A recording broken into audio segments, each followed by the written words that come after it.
29 अगस्त 2024 के दिन यहां पर भाद्रपद महीने के गुरुवार के दिन अजा एकादशी पड़ रही है। इसीलिए दोस्तों, इस दिन का महत्व बहुत ही ज्यादा बड़ा होता है और इस दिन आप लोगों को 2 दीपक वाला उपाय जरूर करना चाहिए, जो कि पंडित जी ने अपनी अभी की ही कथा में यहां पर बताया हुआ है। तो दोस्तों, इस उपाय को आपको कैसे करना है, कब करना है, कहां पर करना है और उपाय को करते समय आपको किन किन बातों का ध्यान रखना है, ये सारी जानकारी हम आपको इस वीडियो में देंगे। तो चलिए दोस्तों, उपाय को शुरू करते हैं। देखिए, यह दिन इतना खास होता है, इतना महत्वपूर्ण होता है, देखा गया है कभी कभी बड़े बड़े पूजा पाठ अनुष्ठान से जो मनोकामना पूर्ण नहीं होती है, वह 29 अगस्त अजा एकादशी के दिन एक छोटे से उपाय करने से ही आपकी मनोकामना पूर्ण हो जाती है। और बहुत सारे लोगों ने इस उपाय को किया भी है और उनको इस उपाय को करने का फल भी जरूर मिला है।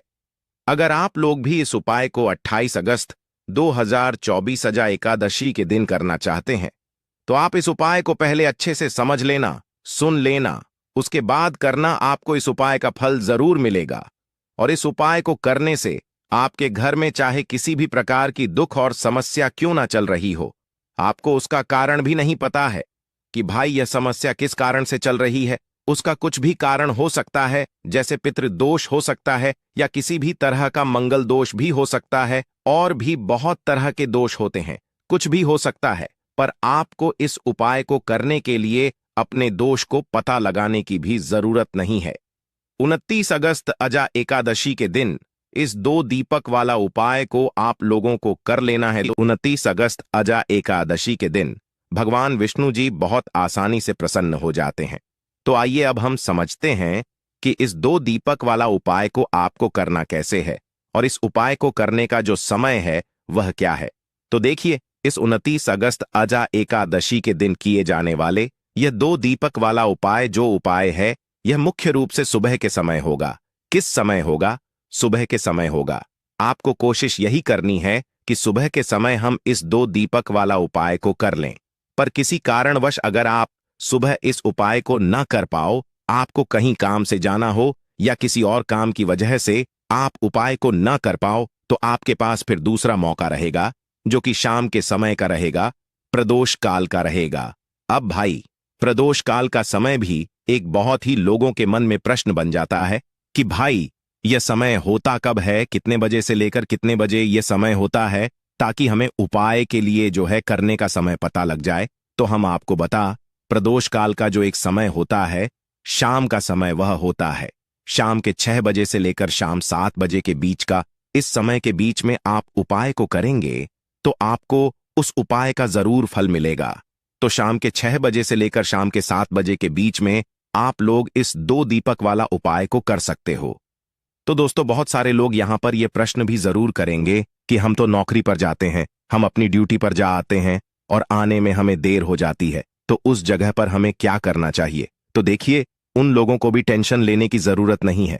अगर आप लोग इस उपाय को शाम के समय प्रदोष काल में कर रहे हैं और अगर आप आने में देरी भी हो जाती है, आपको आने में 7 बजे तक आप नहीं पहुंच पाते हो, तो भाई आप शाम या रात 8 बजे तक भी अगर उपाय को करोगे तो भी चल जाएगा। और अगर इससे भी थोड़ा देर हो जाती तो भी आप उपाय को कर सकते हो, क्योंकि 29 अगस्त अजा एकादशी का दिन है। यह दिन बहुत ही कम आता है पूरे साल भर में, इसलिए जब आपको मौका मिल जाए, जब आप इस उपाय को जरूर कर लेना। कोई भी उपाय हो, आप कभी भी कर सकते हो। आने वाले गुरुवार को अजा एकादशी के दिन बस कोशिश करना कि समय के थोड़ा मतलब अंतर्गत ही कर लो। पर किसी कारणवश अगर ना कर पाओ तो फिर आप थोड़ा देरी से भी कर सकते हो, आपको उपाय का फल जरूर मिलेगा। गुरु जी के अनुसार अगर इस दिन हम लोग विशेष दीपदान करते हैं, लंबी रुई की बत्ती के दीपक का दान करते हैं या फिर गोल रुई की बत्ती के दीपक का दान करते हैं, तो हमारे जीवन में जो कर्ज है वह समाप्त होता है। धन धान्य प्राप्ति के नए नए मार्ग बनते हैं, धन आवक होती है, कहीं ना कहीं से हमें माता लक्ष्मी की अनन्य कृपा प्राप्त होती है, हमारे घर का सारा दुर्भाग्य समाप्त होता है और हमें सुख समृद्धि की प्राप्ति होती है। तो चलिए जानते हैं इन विशेष उपायों के बारे में, लेकिन उससे पहले एक प्रार्थना, अगर आप चैनल पर नए हैं तो कृपया चैनल को सब्सक्राइब अवश्य कर ले। देखिए, यह 29 अगस्त अजा एकादशी हम सभी के लिए बहुत मायने रखती है, क्योंकि यह साल की सबसे एकादशी है। आप सभी जानते हैं कि अजा एकादशी में दीपदान का बहुत ज्यादा महत्व होता है। यह दीपदान अगर हम लोग भगवान विष्णु के सामने करते हैं, या माता लक्ष्मी के सामने करते हैं, या फिर माता तुलसी के सामने करते हैं, तो हमारी ऐसी कोई मनोकामना नहीं जो भगवान की कृपा से परिपूर्ण नहीं की जा सकती। इसीलिए आपको इस विशेष दिन में दीपदान जरूर करना है, और एक विशेष प्रकार से दीपदान करना है। यही दीपदान आपकी सारी मनोकामनाओं को परिपूर्ण करेगा। तो चलिए जानते हैं पूज्य गुरु जी द्वारा बताए गए सबसे पहले उपाय के बारे में। इस उपाय के लिए आपको 2 दीपक ले लेने हैं। एक तो गोल बाती का दीपक आपको लेना है, और एक लंबी रुई की बत्ती का दीपक लेना है। दोनों ही दीपक आप चाहे तो मिट्टी की इस्तेमाल कर सकते हैं, या फिर अपने घर पर शुद्ध आटा बनाकर उसका दीपक बनाना चाहते हैं तो वह दीपक भी आप बनाकर उसका इस्तेमाल कर सकते हैं। जो आप गोल बत्ती वाला दीपक लगाएंगे उसमें रुई की बत्ती लगाएंगे, और जो लंबी बत्ती वाला दीपक होगा उसमें आप मौली के धागे का प्रयोग करेंगे। देखिए, दोनों दीपकों वाला यह उपाय बहुत ही विशेष है, इसलिए आप बहुत ही ध्यान से समझिए। इसी के साथ आपको ले लेने हैं 11 काले तिल के दाने और 1 चुटकी हल्दी, 1 चुटकी शुद्ध पिसी हुई हल्दी ले लीजिए। अब यह दोनों सामग्री लेकर आप पहुंच जाइए तुलसी जी के पौधे के सामने। यह उपाय आप सूर्यास्त के बाद किसी भी समय कर सकते हैं। पूरे दिन अजा एकादशी का मुहूर्त पड़ रहा है, इसलिए आप शाम के समय या रात में किसी भी समय इस उपाय को कर सकते हैं, लेकिन इस उपाय को जरूर करिएगा। देखिए, अब तुलसी जी के सामने पहुंचकर सबसे पहले आप जो गोल रोई की बत्ती वाला दीपक लेकर आए हैं उसे तुलसी जी के पौधे के नीचे प्रज्वलित कर दीजिए, और 11 बार ओम नमो भगवते वासुदेवाय इस मंत्र का स्मरण कर लीजिए। और जो आप 11 काले तिल के दाने लेकर आए हैं उसे इसी दीपक में डाल दीजिए। देखिए, काले तिल के दाने भगवान विष्णु के पसीने से उत्पन्न हुए हैं, और जब भी हम यह दीपक अजा एकादशी को प्रज्वलित करते हैं तो इससे हमारे कर्ज में हमें आराम मिलता है, हमारे जीवन में धन प्राप्ति के नए नए मार्ग बनते हैं। हमारा अगर कोई भी कार्य रुका हुआ है तो वह भगवान विष्णु की कृपा से परिपूर्ण हो जाता है, क्योंकि यह गोल रुई की बत्ती का दीपक हम लोग भगवान विष्णु के ही निमित्त लगाते हैं। इसके बाद आप जो लंबी बाती वाला दीपक लिए हैं उसको अपने घर में जो पूजा स्थान है वहां पर जो माता लक्ष्मी की फोटो है या प्रतिमा है या जो कुछ भी है उसके सामने आपको प्रज्वलित कर देना है। देखिए, आपने अभी माता लक्ष्मी की पूजा दिवाली में की होगी। अगर आपके पास माता रानी की कोई फोटो नहीं है तो माता लक्ष्मी की मूर्ति के सामने भी आप इस उपाय को कर सकते हैं। यह लंबी बाती वाला दीपक आप उनके सामने प्रज्वलित कर लीजिए, और 11 बार ओम महालक्ष्मी नमः इस मंत्र का स्मर कर लीजिए, और यह 1 चुटकी हल्दी इसी दीपक में डाल दीजिए। यह 1 चुटकी हल्दी वाला दीपक आपके दुर्भाग्य को समाप्त करेगा, माता लक्ष्मी की कृपा प्राप्त करवाएगा, धन प्राप्ति के नए नए मार्ग बनाएगा, और आपकी जीवन में जो समस्याएं चल रही हैं उनको समाप्त करेगा। एकादशी में करने के लिए सर्वश्रेष्ठ है, क्योंकि इस अजा एकादशी में दीपदान का सबसे अधिक महत्व होता है। और अगर आप एक दीपक भगवान विष्णु के निमित्त और एक दीपक माता लक्ष्मी के निमित्त लगा देते हैं तो आपके जीवन के सारे संकटों का समाधान हो जाता है, और आपको धन धान्य की प्राप्ति होती है। अब इसके बाद जानते हैं पूज्य गुरु जी द्वारा बताए गए दूसरे खास उपाय के बारे में। देखिए, यह दूसरा उपाय जानने से पहले आप लोग एक बात का विशेष ध्यान रखिएगा।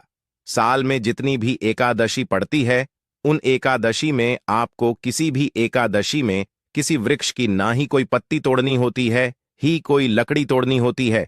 आप इस बात का विशेष ध्यान रखिएगा, क्योंकि बहुत से ऐसे लोग होते हैं जो इस अजा एकादशी के दिन किसी भी वृक्ष की या फिर तुलसी जी की ही पत्ती तोड़ लेते हैं, तो यह आपके लिए पाप का कारण बनेगा। आपको किसी भी वृक्ष की कोई पत्ती नहीं तोड़नी है, और साथ ही साथ इस एकादशी में एक कार्य और करना है। एक रोटी बना लीजिएगा और उस रोटी में एक टुकड़ा गुड़ का रख लीजिएगा, और साथ ही साथ 11 काले तिल के दाने रख लीजिएगा। देखिए, काले तिल के दाने और गुड़ भगवान विष्णु को बहुत ही प्रिय होते हैं, इसलिए आप यह एक रोटी किसी भी लाल रंग की गाय माता को और अगर लाल रंग की गाय माता नहीं है तो किसी भी रंग की गाय माता को आप खिला सकते हैं। आप सभी जानते हैं कि गाय माता में 33 कोटि देवता विराजमान होते होते हैं, और इस अजा एकादशी में अगर हम किन्हीं भी गाय माता को यह एक रोटी समर्पित करते हैं, यानी यह एक रोटी खिलाते हैं, तो यह सीधे 33 कोटि देवताओं को प्राप्त होती है, सीधे भगवान विष्णु को प्राप्त होती है। भगवान विष्णु इससे बहुत अधिक प्रसन्न होते हैं और हमारे दुर्भाग्य का अंत करते हैं। अब जानते हैं गुरुजी द्वारा बताए गए दूसरे सबसे खास उपाय के बारे में। इस उपाय के लिए आपको एक चौमुखी दीपक ले लेना है। भाद्रपद मास में दीपदान का विशेष महत्व होता है, इसलिए इस उपाय को आप बहुत ही ध्यान से समझिए। यह उपाय आपकी रूठी हुई किस्मत को भी चमका देगा। देखिए, एक चौमुखी दीपक दीपक ले लीजिएगा। दीपक आप चाहे तो मिट्टी का इस्तेमाल कर सकते हैं या फिर आटे का बनाना, चाहे तो आटे का भी दीपक आप बना सकते हैं। साथ ही साथ आपको लेना है थोड़े से काले तिल और एक चुटकी हल्दी। अब यह सारी सामग्री लेकर आपको पहुंच जाना है तुलसी जी के पौधे के सामने। देखिए, इस उपाय को भी आप शाम को सूर्यास्त के बाद किसी भी समय कर सकते हैं। तुलसी जी के पौधे के नीचे पहुंचकर आपको यह चौमुखी दीपक वहीं पर प्रज्वलित कर लेना है और कम से कम 11 बार ओम नमो भगवते वासुदेवाय इस मंत्र का स्मरण कर लेना है। फिर उसके बाद आप जो 11 काले तिल के दाने लेकर आए हैं वह डाल दीजिए और एक चुटकी हल्दी जो आप लेकर आए हैं वह डाल दीजिए। पूज्य गुरु जी के अनुसार इस प्रकार से अगर आप इस विशेष उपाय को 29 अगस्त तजा एकादशी में करते हैं तो आपको एक साथ भगवान विष्णु की कृपा प्राप्त होती है, माता लक्ष्मी की कृपा प्राप्त होती है तथा साथ ही साथ माता तुलसी की भी कृपा प्राप्त हो जाती है। यह उपाय आपके लिए सबसे उत्तम रहेगा अगर आप दीपदान करना चाहते हैं।